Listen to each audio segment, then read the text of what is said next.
All right. Hello, everyone, and welcome to another session of Introduction to American Politics.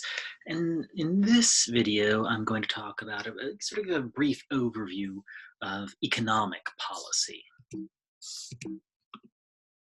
So the main questions that any policymaker and any student of political science has to contend with is, how do governments decide economic policies? Why do they choose certain policies over other alternatives? And why do they intervene in some aspects of the economy, but not others? So there are fundamental differences between the two parties with regard to the kinds of policy solutions or policy interventions, I should say, that they propose for the economy. And they both differ on what aspects of the economy warrant interventions. So, for example, they differ on the appropriateness of market based solutions. The Republican Party, for example, tends to be oriented towards market based solutions, free market based solutions, towards policy problems, whereas the Democrats find a lot more room for government involvement in economic policy. They also differ with regard to taxes, who should pay them and at what rate. Um, and they also disagree to some level as to just the very nature of government intervention in markets, regulation, and how heavily involved the government can be with regard to controlling some industries or aspects of some industries. So there are different kinds of government interventions. Now, the first is distributive. There is some public good that needs to be dispersed to the American public. A couple of months ago, with regard to the coronavirus pandemic, Congress passed funding for every person who paid taxes to get a $1,200 stimulus check.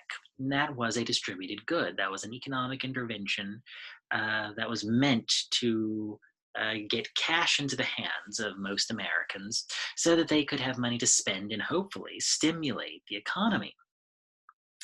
The other is redistributive. So this is a little bit different. This is where we actually transfer some money or goods from one citizen to another, or rather from one group of citizens to another. So, for example, we all pay Social Security taxes. Those all go into one Social Security fund, and then those get redistributed to people who reach the appropriate age, regardless of how much they actually themselves paid into the Social Security fund.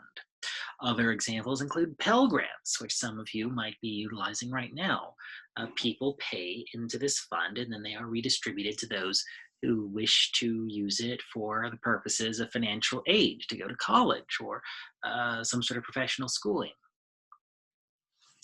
Now, sometimes governments in times of crisis will uh, intervene in order to stabilize the economy. The 2008 market crash is one of the more recent examples of this, where certain industries started collapsing and the government intervened to inject millions of dollars of funds in order to keep industries afloat so that they didn't so that they didn't collapse in on themselves. Next is regulatory interventions, and this is where the government will actually regulate the manner with which a good can be distributed or place restrictions on how a good can be distributed. So, a prime example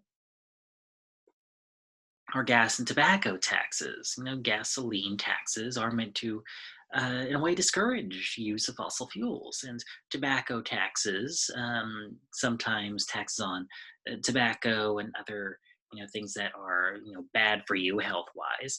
Uh, Local governments will put taxes on them. They're what's known as sin taxes, and the idea is to make things more expensive so that way people might partake in a good that is not good for their health.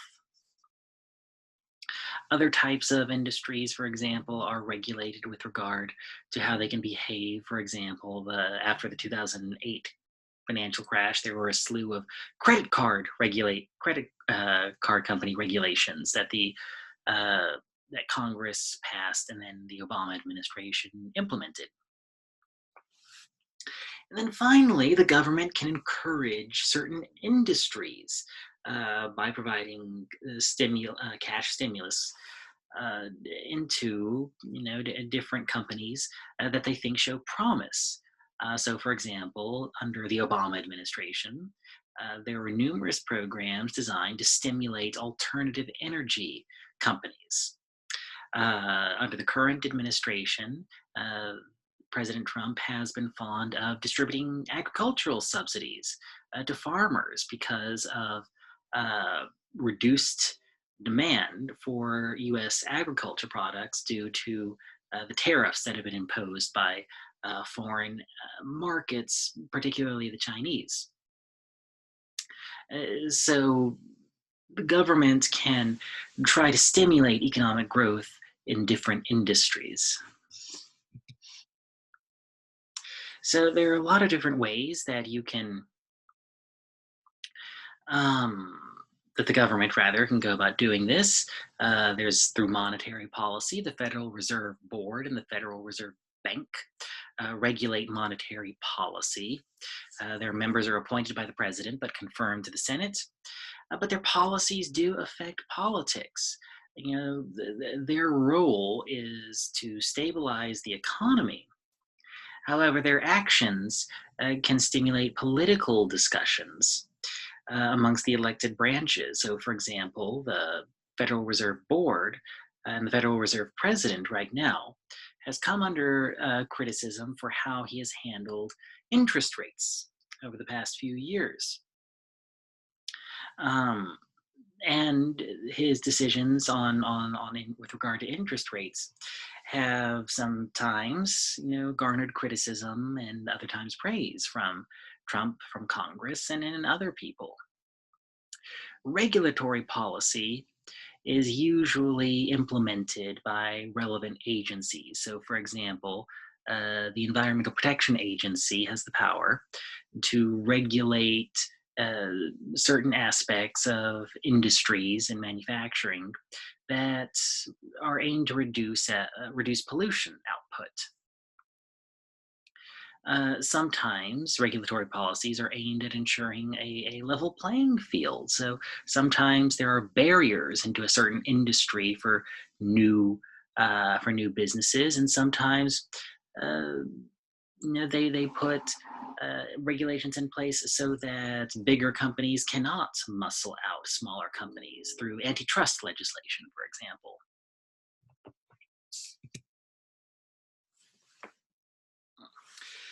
So, with regard to fiscal policy, there are a number of tools that the government can utilize, primarily in the form of taxes, income and payroll taxes, sales taxes on items and goods, property taxes. Local governments can tax property. Custom duties and tariffs. So, if you bring certain goods from other countries, they can tax you for that since you did not buy it in the United States. And inheritance taxes, by which if somebody passes away and leaves behind a significant sum of money, the government can actually tax that as well before it goes to the beneficiary. And then finally, budgetary policy. Governments have the power to determine how federal money and, well, government money in general, not just at the federal level, but at the state and local level as well, how it will be spent and how much money they're going to allocate towards certain goods and services. So how do governments decide economic policy? Well, this is the point that I'm bringing you to. Different parties have these different ideological beliefs with regard to the appropriateness of government intervention. And so, because there are different aspects of the economy that can benefit certain constituencies, the parties differ on the kinds of economic intervention tools that they are willing to use. So, for example, just compare the Obama administration and the Trump administration budgets. The Obama administration did things like provide for subsidies for alternative energy companies, put more money towards social welfare programs, which we'll get into in another lecture. There was a focus in the Obama administration on increasing taxes on certain Americans. Compare that to the Trump administration, who is focused primarily on free market solutions. Deregulation as opposed to re-regulation, which was the focus under the Obama administration. And so these different ideological beliefs and partisan beliefs influence policyholders in terms of what economic levers they are willing to pull in order to solve economic policy issues. Now, why do they choose certain policies or whether? Well, like I said, they have different constituencies and different economic policies benefit different constituencies. And this all goes towards their concern for reelection and the different types of public accountability that they may have to face. As I said, their ideological orientation influences this, influences who they feel they have to be held accountable to. The Democrats tend to promote stronger social safety nets and infrastructure spending. It's because their constituencies are seen to largely benefit from those kinds of programs. Republicans emphasize the opposite, tax cuts and less regulation, fewer social welfare programs. Again, because they feel like their constituency wants to see those types of actions.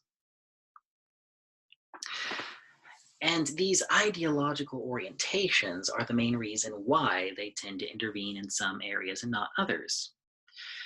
The Obama administration was friendlier towards environmental policies. Hence, they were more zealous about environmental regulation, which certainly impacted the economy, and allocating subsidies for alternative energies. The Trump administration has gone a different routes. They have issued rollbacks of environmental regulations and have done away with many of the programs that President Obama had constructed in order to stimulate alternative energy industries. And so these are the different, like I said, very, very general tools that governments tend to have and use in terms of economic interventions. And the reason why politicians use some and not others largely has to do with their ideological orientation and whom they feel accountable towards, primarily differences in their constituencies. So that's it. This is a short video. So if you have any questions, feel free to email me as always.